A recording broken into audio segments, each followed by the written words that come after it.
Hmm.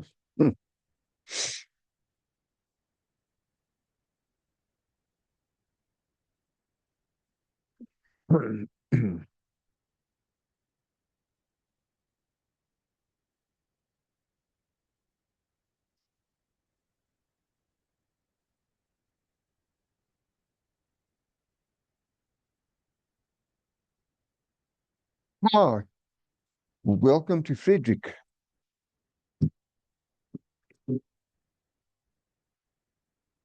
Okay.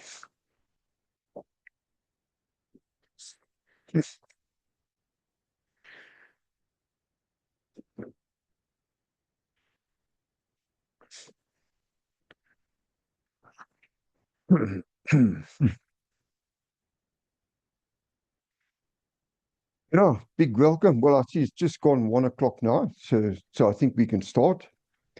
And welcome, Frederick Ayaga. Yes.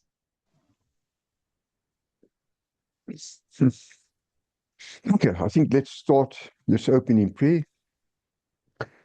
Father God, thank you for this wonderful opportunity that we have of coming together in your precious name and sharing the word of God. And I hope that this will make an impact on somebody.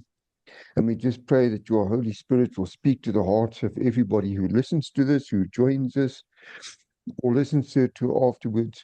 And we pray this in the name of Jesus Christ. Amen.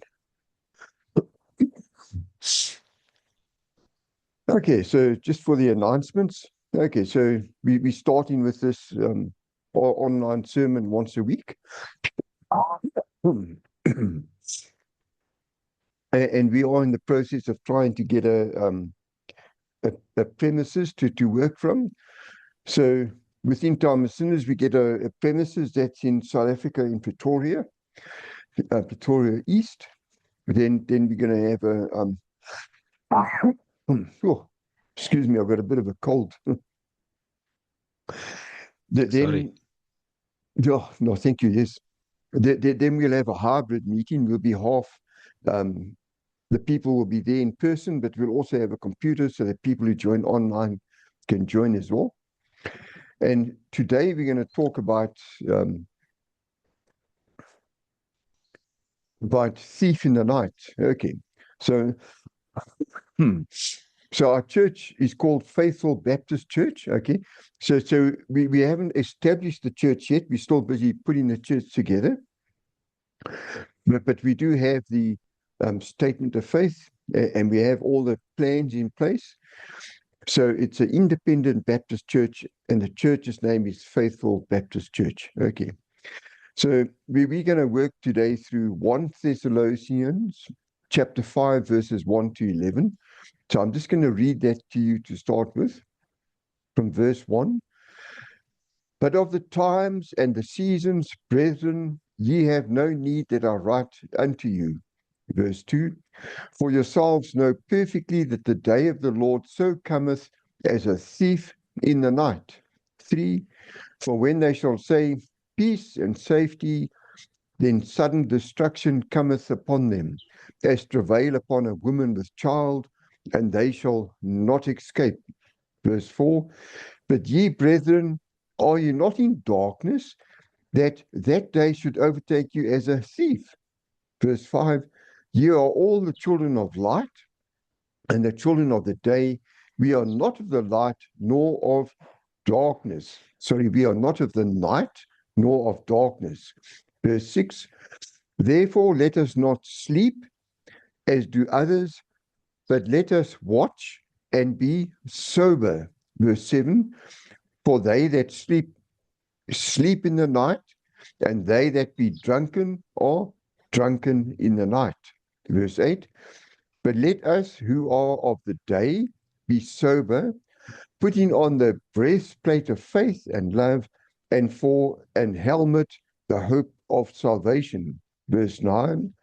For God hath not appointed us to wrath, but to obtain salvation by our Lord Jesus Christ. Verse 10. Who died for us, that whether we wake or sleep, we should live together with him. Verse 11, wherefore comfort yourselves together and edify one another, even as also ye do. Okay, that's the end of the Bible reading for today. And let's just go through that verse by verse. Okay, so today's sermon is called Thief in the Night. Okay, so what is a thief in the night?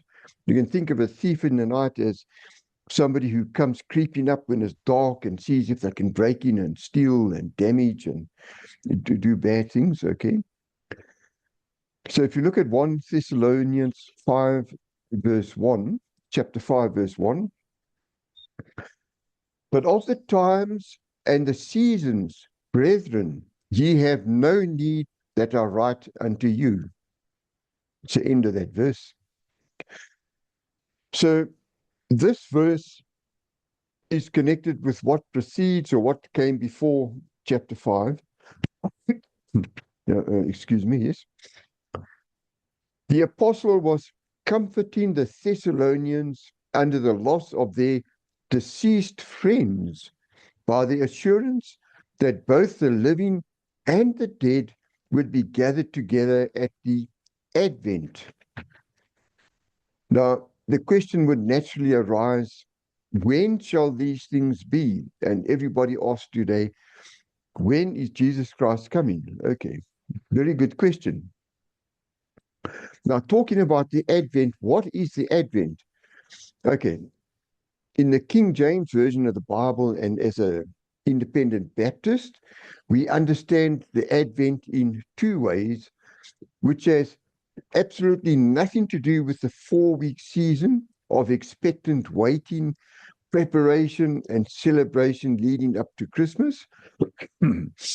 You'll find this in the Catholic Church, Anglican Church, and many of the Protestant churches. But that's not actually the Advent. That's not the Advent that the King James Version of the Bible is speaking about.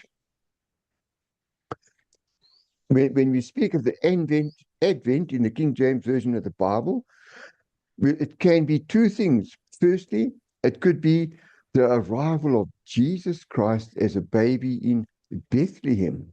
Okay, now we know that that already happened, okay?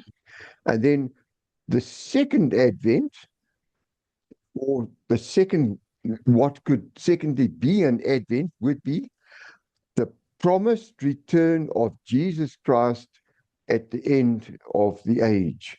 So when we speak about the Advent in the New Testament, because Jesus Christ already came, so the Advent in the New Testament is speaking of the second coming of Jesus Christ, okay?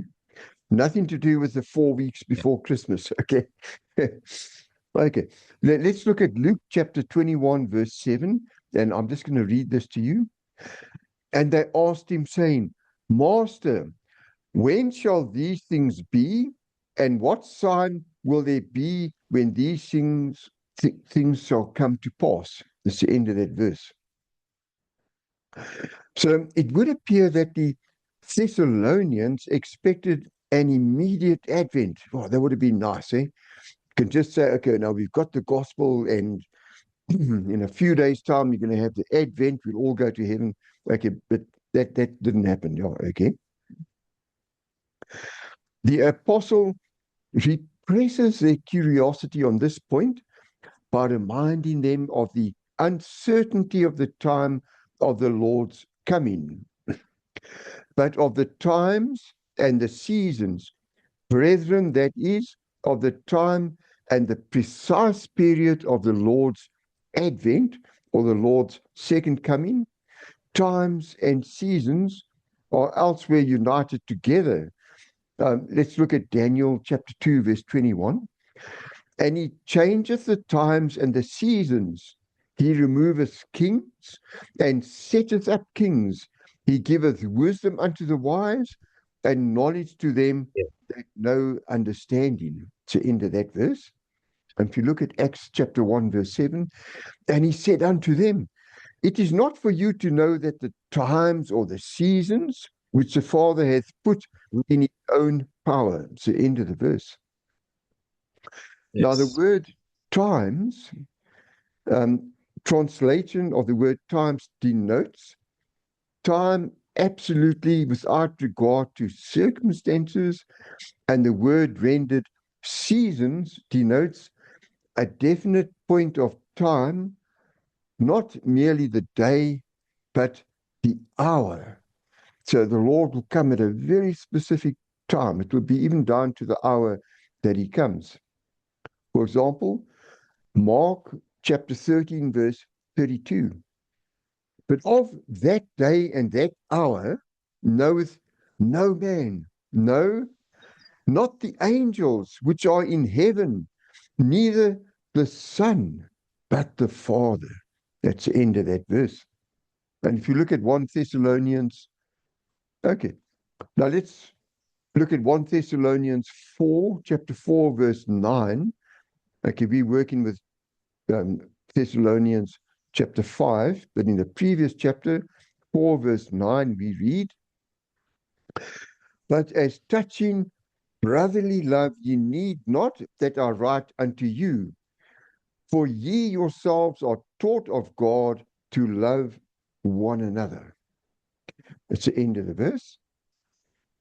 The reason why it was not needful for the apostle to write unto them was not because he regarded the information unprofitable or unnecessary or superfluous, or because he knew it to be impossible, but because he had already informed them when at Thessalonica that the time of the Advent was beyond the fear of his teaching.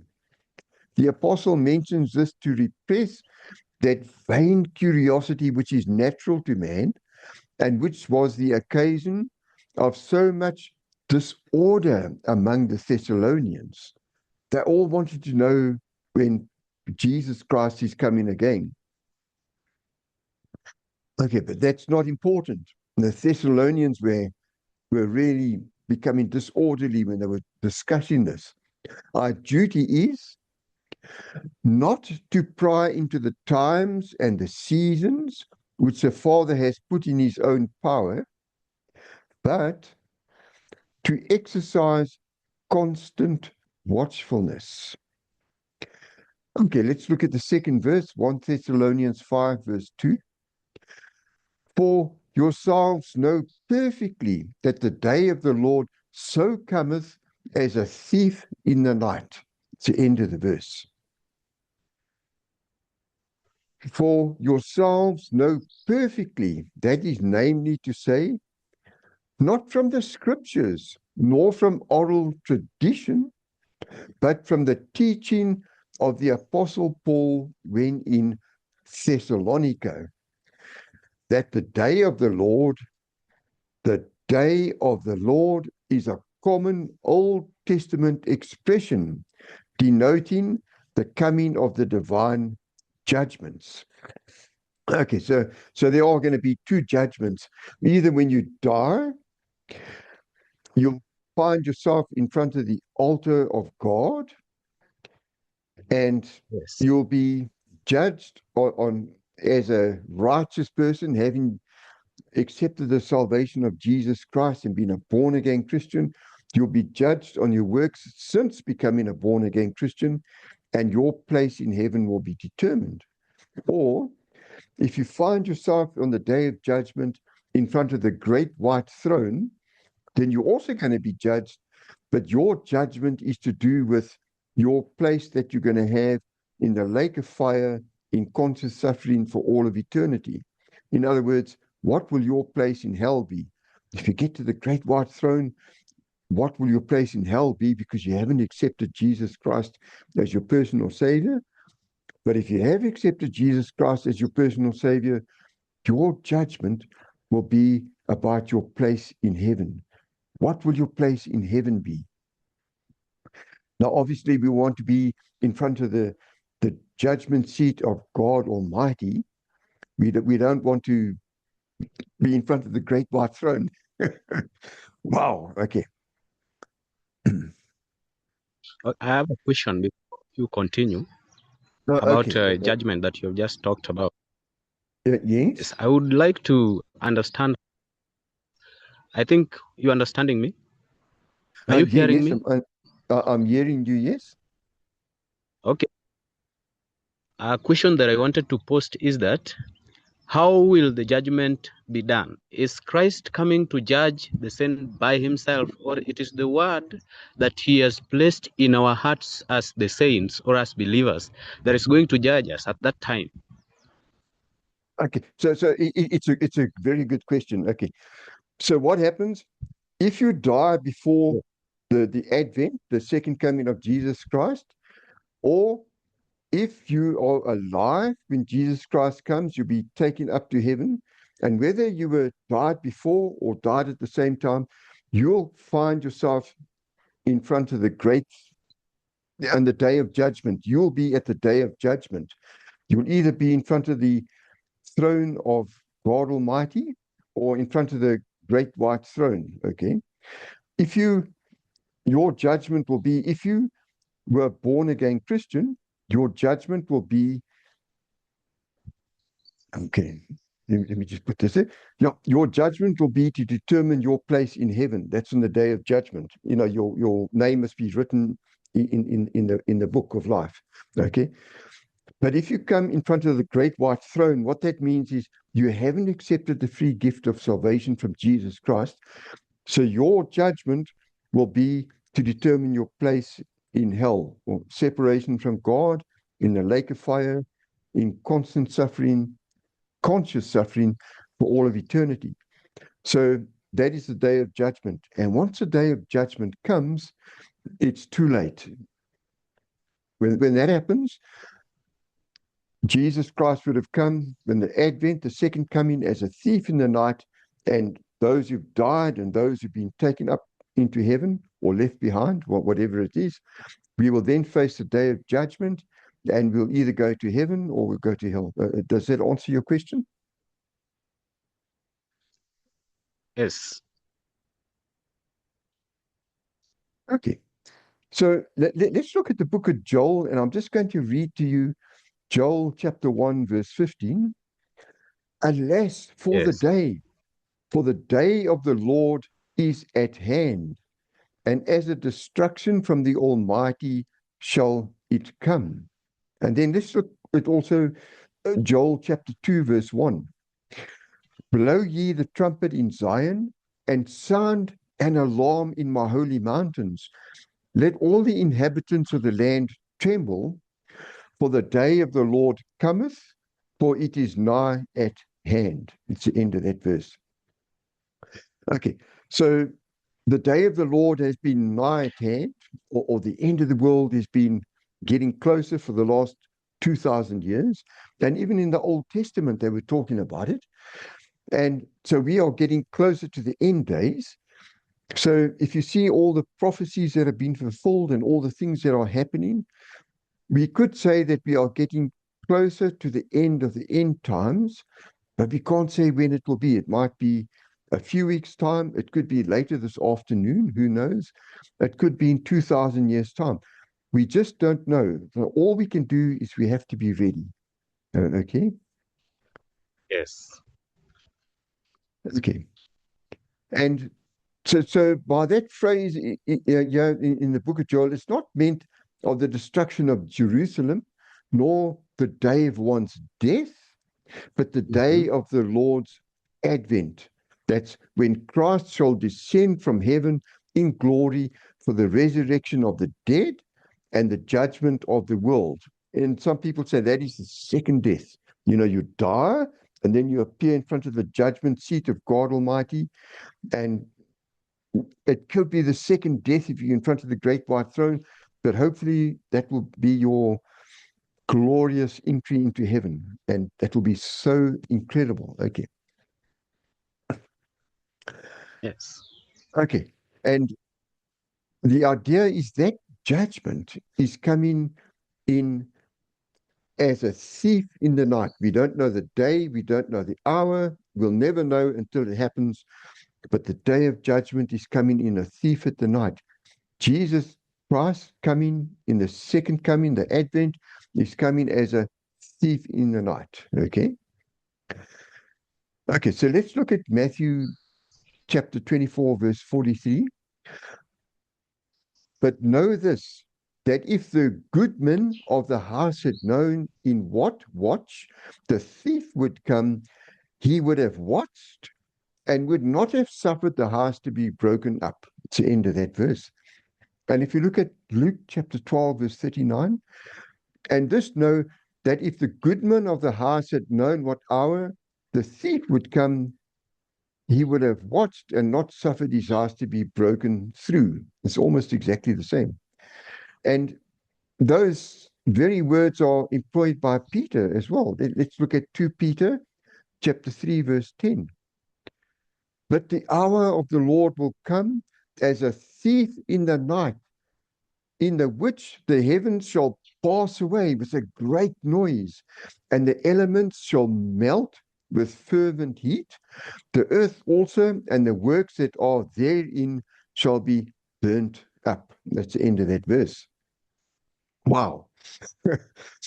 So we need to be ready for this, okay? So that we make sure that we are right with God. The point of remembrance is evidently the unexpectedness and suddenness of the coming. The thief comes upon the people in the night season when they are asleep and unprepared. So, in a similar manner, when Jesus Christ comes, he will find the world unprepared and not expecting his advent. The ancient fathers inferred from this passage that Jesus Christ would come to judgment in the night season, and hence they instituted vigils or night watches. But you know what, dear friends, it could be during the day as well. It doesn't have to be at night. Some, still more precisely, fixed the coming on Easter night. They said Jesus Christ will come on Easter night. Okay, but I don't believe that's true either. From the analogy of the deliverance of the Israelites from Egypt on the Paschal evening. So that's why they were talking about Easter night, that Jesus would come. However, we know that the advent or the second coming of Jesus Christ is referred to as the second coming of Jesus Christ. Okay. We don't know the day, we don't know the hour. It could be Easter night, but probably not. We just don't know. But the real question is, will you be ready for this? Are you ready for the coming of Jesus Christ? If you believe in Jesus Christ, then you can have everlasting life. You can be taken up to be with Jesus Christ when he returns. Let's look at Romans chapter 10, verse 9. That if thou shalt confess with thy mouth the Lord Jesus, and shalt believe in thine heart that God hath raised him from the dead, thou shalt be saved. That's the end of that verse. Okay, let's look at the third verse, 1 Thessalonians chapter 5, verse 3. For when they shall say peace and safety, then sudden destruction cometh upon them, as travail upon a woman with child, and they shall not escape. It's the end of that verse. Now, the best manuscripts omit this conjunction. The description is continuous. Okay, fortunately, the King James Version doesn't omit this subtlety. Okay, when they shall say, namely, the unbelieving world, peace and safety, peace denoting internal rest, and safety, external security, sudden destruction cometh upon them when they thought themselves most secure. They were then in the greatest danger. When they were most off their guard, then the crisis came, as travail upon a woman with child. The primary point of resemblance is certainly the suddenness and unexpectedness of the event. As labor comes upon a woman suddenly, so sudden destruction comes upon the ungodly world. Still, however, the unavoidableness of the judgment may also be here intimidated. There is no possibility of escape. When Jesus Christ comes, it's finished. You can't escape. And you can't change your mind. It's settled at that point. Yeah. So this is implied in the last clause, and they shall not escape. You can't escape this. Okay, let's look at 1 Thessalonians chapter 5, verse 4. But ye, brethren, are not in darkness, that the day should overtake you as a thief. That's the end of the verse. But ye, brethren, ye believers, in other words, in opposition to the unbelievers in the world, are not in darkness. You are not in darkness, referring back to the night in verse 2, when the thief comes. Okay. By darkness is here meant not merely ignorance, but moral depravity. So we say that if somebody is morally deprived, they are living in darkness, and that is the darkness of sin, not the darkness of the night, but the darkness of sin. Ye are not in the ignorant and sinful condition of the unredeemed world, because you are Christians, so as to be surprised by the day of the Lord. With you, it is not night, but day. The light of the gospel is shining around you, and therefore the day of the Lord's coming will not surprise you in an unprepared state. That, a statement not of result, but of purpose, in order that that day, the day, namely the day of the Lord, should overtake you, surprise you as a thief in the night. So, in other words, be prepared, make right with God, accept the free gift of salvation from Jesus Christ, so that when Jesus comes for the second time as a thief in the night, we don't know the day or the hour, we are ready. Okay, let's look at 1 Thessalonians 5, verse 5. We're working through the first 11 verses of this chapter. Ye are all the children of light and the children of the day. We are not of the night nor of darkness. That's the end of the verse. Ye are the children of the light and the children of the day. Okay, in other words, we are Christians, we are born again Christians.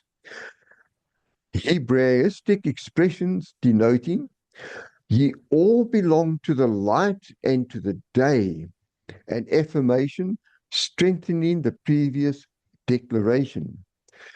The light and the day are synonymous expressions, the day being the period of light as opposed to the night and darkness. So we are not of the night nor of the darkness, rendering the positive insertion that we are of the light. And that is if we are Christians, which I'm hoping all of us here are. So if you are born again Christian, then you're of the light. You're not of the day, not of the night, and not of the darkness. We are of the light. Okay, let's move on and look at 1 Thessalonians 5, verse 6. Therefore, let us not sleep as do others, but let us watch and be sober. That's the end of that verse. Verse 6, we're looking at. Therefore, because we are the children of the light and children of the day, as opposed to being children of the dark and of the night, we have been enlightened and purified by the Holy Scriptures. We ought to be watchful and sober so that we may not be unprepared for the day of the Lord. In other words, unprepared for when Jesus Christ comes again. Privileges will avail us nothing unless we use them and walk up to them. Let us not sleep. Okay. So when we talk about sleep here, as the verse says, therefore let us not sleep. Sleep is here evidently used metaphorically to denote religious carelessness. Let us not be careless on a religious aspect. In other words, let us read our Bible and pray to God every day. Let us move closer to God every day. Let us not sleep and forget to read our Bible, forget to pray, forget to spend time with God. Let us not sleep. Okay. I get you. And sobriety, meaning freedom from intoxication. In other words, from alcohol or other drugs. We should stay away from that so that we can be aware of God, okay, and focus on our walk with Jesus Christ, with God, okay. So we must be watchful on our God, and we must be sober, armed, and prepared.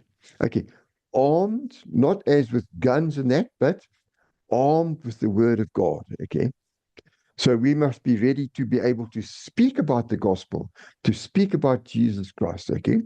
We must be armed in that way, okay? For even by day observes Saint Chrysostom, okay, he's one of the church founders, okay? If one watches but is not sober, he will fall into numberless dangers. It's the end of that quote, okay? So in other words, he's saying if you're not watchful on what's happening, you can trip up and fall into so many dangers. So you must stay aware, be aware of what people are saying around you, be aware that you are focusing on Jesus Christ, on focusing on God, and not allow yourself to be sidetracked into dangers. Okay, the same exhortation is also given by Peter, but in a reverse order. And Peter says, be sober, be vigilant. In other words, don't be intoxicated, but be aware of what's happening. Now, let's just look at that. 1 Peter 5, verse 8. Be sober, be vigilant, because your adversary, the devil, as a roaring lion, walketh about, seeking whom he may devour. Okay, so that's the end of that verse. Okay, let's move on with 1 Thessalonians chapter 5, verse 7. For they that sleep, sleep in the night, and they that be drunken are drunken in the night. That's the end of that verse. Okay, so the reason for this exhortation, they that sleep, sleep in the night, and they that are drunken in the night. So this is not to be taken in a metaphorical sense, but a simple statement of fact. What occurs in ordinary experience? The night is the season in which sleep and drunkenness usually occur, whereas the day is a season of watchfulness, sobriety, and work. Both heathen or non-Christians and Jews consider it as eminently disgraceful for a man to be seen drunken in the daytime.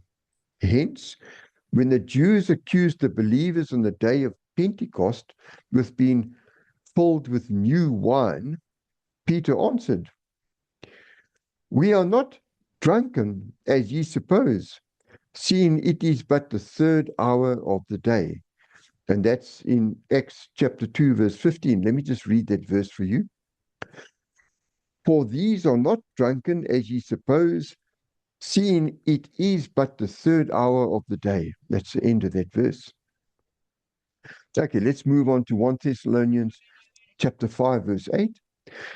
But let us who are of the day be sober, putting on the breastplate of faith and love, and for an helmet, the hope of salvation. That's the end of that verse. But contrast to this the conduct of those who are of the night. Let us not only be watchful, but armed. The Apostle Paul now adopts a favorite figure, that of spiritual armor. The arms which he here mentions are only two: the breastplate to protect the heart and the helmet to guard the head. They are both defensive weapons because the reference here is not so much to the believer's conflict with evil as to his defense against surprise. And by these spiritual weapons, which are denoted here, the three cardinal graces: faith, love, and hope. And let's look at, for example, 1 Thessalonians chapter 1, verse 3. Remembering without ceasing your work of faith and labor of love and patience of hope in our Lord Jesus Christ in the sight of God and our Father. That's the end of that verse. Let us who are of the day be sober, putting on the breastplate of faith and love. By faith is here meant faith in Jesus Christ, and by love, not so much love to God as love to man. These preserve the heart of a Christian against the assault and influences of evil, as a breastplate guards the heart of the earthly warrior, and for a helmet, the hope of salvation. Salvation in its most comprehensive sense. The hope of salvation sustains our courage and amid all the trials of life by holding out to us the prospect of eternal blessedness. Vigilance of no avail unless armed by faith, hope, and love. In the epistle to the Ephesians, there is still further enumeration of the Christian armor. Okay, let's just read Ephesians chapter 6, verses 14 to 18, starting at verse 14.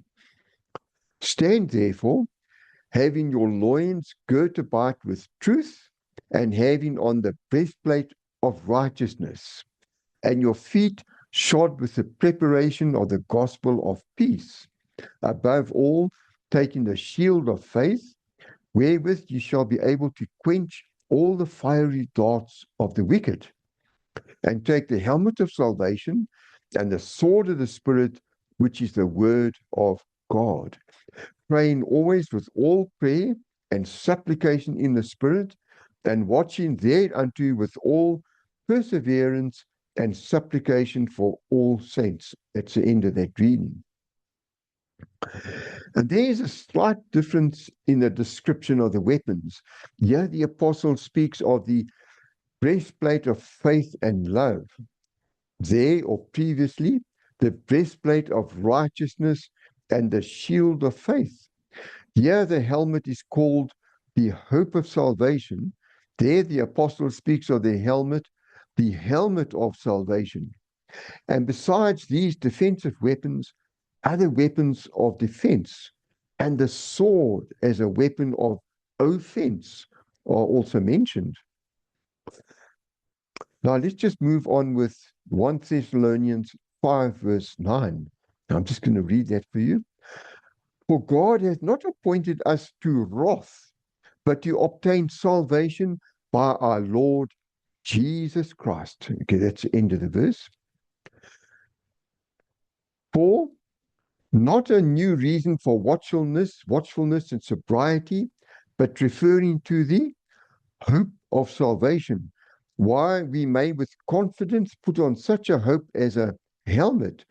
God has not appointed us to wrath, but to obtain or to the acquisition of salvation by or through our Lord Jesus Christ. Not through the doctrine of Christ, nor even through faith in Christ, but through the Lord Jesus Christ himself, through what he has done for us, and especially through his atoning death on the cross.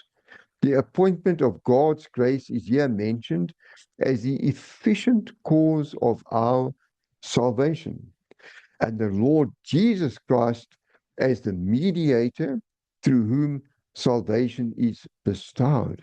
In other words, Jesus Christ is our mediator. We speak to Jesus Christ through to the Father. So we contact the Father through Jesus Christ. And that's how we get our salvation by grace.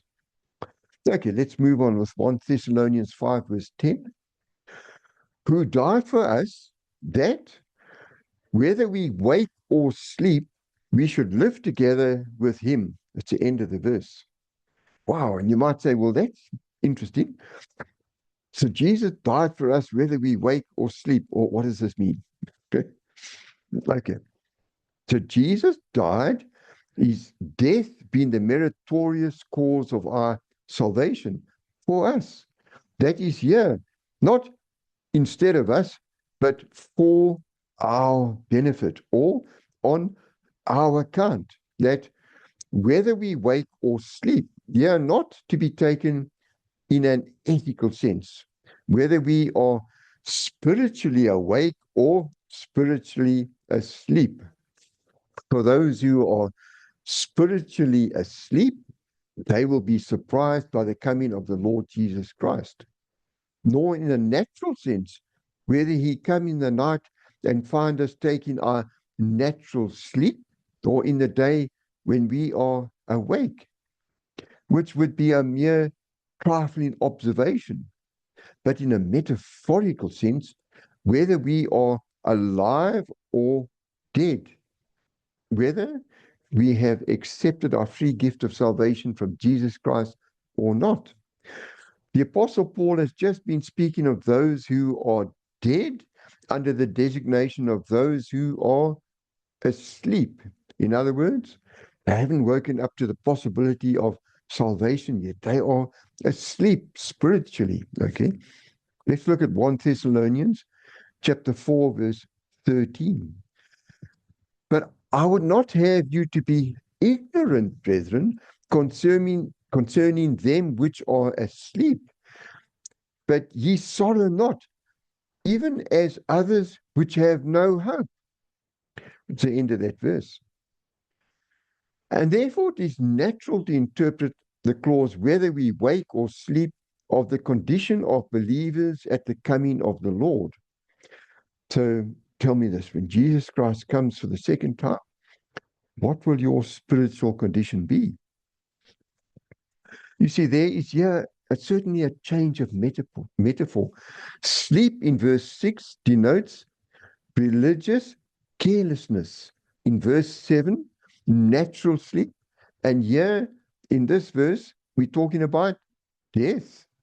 We shall live together all in one company with him. The Apostle Paul is still continuing his consolidatory address to those who were mourning over their deceased friends, their friends who had died. And he tells them that at the advent or the coming of Jesus Christ, there will be no difference between those who are then alive and those who sleep. In other words, they've already died. They sleep. Both will live together with the Lord Jesus Christ in heaven forever. Amen to that. Okay, let's look at Romans 14, verse 8. For whether we live unto the Lord, and whether we die unto the Lord. Whether we live, therefore, or die, we are the Lord's. And verse 9, for to this end Christ both died and rose and revived, that he might be Lord both of the dead and living. It's the end of those verses. Okay, let's look at the last verse of our reading for today. 1 Thessalonians chapter 5, verse 11. Wherefore comfort yourselves together and edify one another, even as also ye do. It's the end of the verse. Okay, wherefore, because whether alive or dead, you will equally share in the blessings of the advent, the coming of Jesus Christ, the second coming. Comfort yourselves together. The words refer back to the last verse of the preceding chapter. Okay, well, let's look at that verse. 1 Thessalonians chapter 4, verse 18. Wherefore comfort one another with these words. It's the end of the verse. And with them, the Apostle Paul concludes his consolidatory address to those who were mourning over the loss of their friends. Obviously, the loss of their friends who were saved friends. And edify one another or build up. It was a favorite figure of the Apostle Paul to compare the Christian church to each individual believer to a building. Okay. So let's just look at Romans 5, verse 8. For God commendeth his love toward us, in that while we were yet sinners, Christ died for us. And in closing, I would just like to say, I know that most of you are born again Christians. Amen to that. Thank you, Lord Jesus. It is such a beautiful thing. We are going to be in heaven together one day, and that is going to be so incredibly good. But if you have not already given your life to the Lord Jesus Christ and accepted the free gift of salvation, why don't you do it right now? Just do it right now. Okay. And you can just pray this prayer with me. I'll say the words. You can pray after me. Dear Lord Jesus Christ, I know that I am a sinner. Please forgive me for my sin.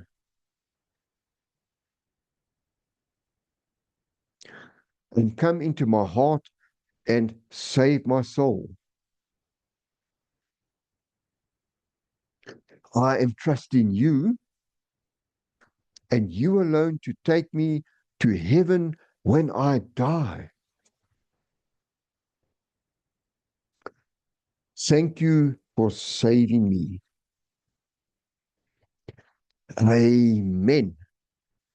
Okay, well, I think that concludes our sermon. So all we have left to do now is to close in prayer. And Reverend Marion, Danny, would you like to close in prayer for us?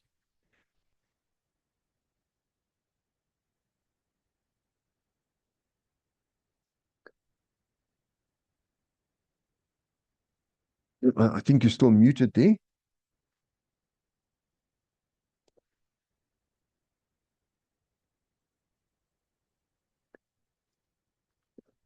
Okay. Amen. Can you hear me, Brother Franz? I can hear you there, Reverend Marion, yes? Sorry, you wanted me to... Would you like to close in prayer for us? Okay, I'll do that. Okay. Thank you, eternal and most gracious God. Father, we want to thank you today, Lord, that Father, even as you lived and ruled and reigned in our hearts, O God, that we will be ready in season and out of season, O God, for the day, O God, of your coming, O God. Lord, we know not the hour, we know not the day, O God, but help us to be ready, O God, ready to go, ready to stay, ready for service, O God. Father, we want to ask of you today, Lord, that mighty God, and say thank you, Lord, that even the question that one of our brothers asked earlier on, who will be the one that will come to judge? And yes, the answer is that Christ himself will come as a judge, not as a baby in the manger anymore, but he will come as a judge. And even as, Lord, we are reminded in John 5 and verse 22 that your word says the Father has given everything over to the Son to judge, and all judgment will be done by the Son.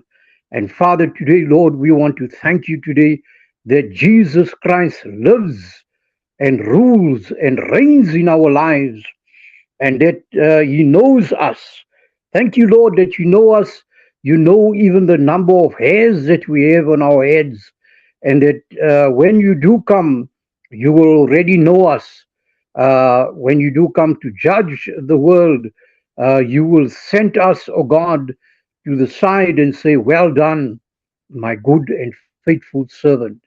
And Father, we pray, Lord, that we would live our lives with clean hands and a pure heart, and that, Father, your holiness, your sanctification, O God, will take charge, O God, of everything, O God, that we will live sanctified lives. We would live holy lives today, Father. Almighty God, I want to thank you for every participant that is on the platform today. We remember Sister Monica, Brother Shabir, our other brother that was with us earlier on. We commit Brother Franz to you in prayer. Myself, oh God, we want to ask of you today for your blessings, oh God, of graces, of mercies, and of love, oh God. And even as we go our different ways now, we want to ask of you, Father, for the love of God the Father, oh God, the peace of our Lord Jesus Christ, and the comforting hand of the Holy Spirit to be with each of us in Jesus' mighty name. Amen and amen. Amen. Amen. Oh, thank you so much, Reverend Danny. Well, I think that brings us to the end of our program for today.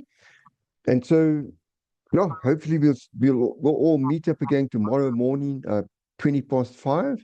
That's for South Africa. Kenya, Uganda will be 6:20, and if you're in Pakistan, it will be 8:20. And it's just 10 minutes. We just have 10 minutes of prayer just to start the day on the right foot.